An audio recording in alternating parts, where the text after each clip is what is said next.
مرحبا بكم مشاهدينا الكرام في هذه النشرة الإخبارية العاجلة. أعلن مصطفى بيطاس الناطق الرسمي باسم الحكومة اليوم الخميس أن عدد المستفيدين من الشطر الأول من البرنامج المخصص لمربي الماشية بلغ 1,015,000 ألف كساب بغلاف مالي يناهز 5.5 ملايير درهم. وقد انطلقت يوم 24 من مارس الجاري عملية مراقبة الاحتفاظ بإناث الأغنام والباعز المخصصة للتوالد، وذلك تمهيداً لصرف الشطر الثاني والأخير من الدعم عبر نفس قنوات الأداء.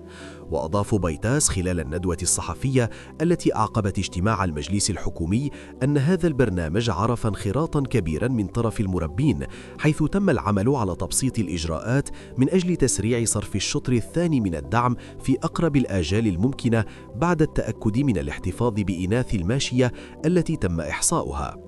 وأشار إلى أن الحكومة عبأت إمكانيات مالية مهمة بهدف إعادة تكوين القطيع الوطني، مؤكداً أن هذا البرنامج يتميز بالشفافية والمراقبة المستمرة إلى جانب التفاعل مع مختلف الشكايات المرتبطة به.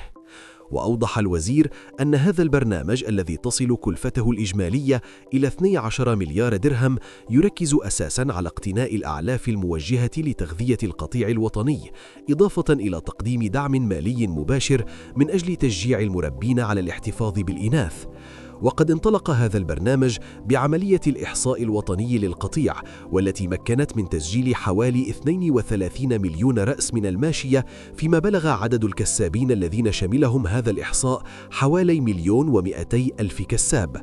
وفي مرحلة لاحقة تم إطلاق عملية الترقيم، والتي تعتبر خطوة أساسية لضمان الشفافية ونجاعة توجيه هذا الدعم إلى مستحقيه. ولمواكبة الكسابين في مختلف مراحل هذا البرنامج، أكد بيطاس أنه تم تعبئة المصالح المختصة لاستقبال الشكايات، حيث تتم معالجتها بشكل يومي من طرف اللجان المحلية التي يترأسها العمال من أجل البت فيها. نهاية النشرة. شكرا لكم على حسن المتابعة. دمتم في أمان.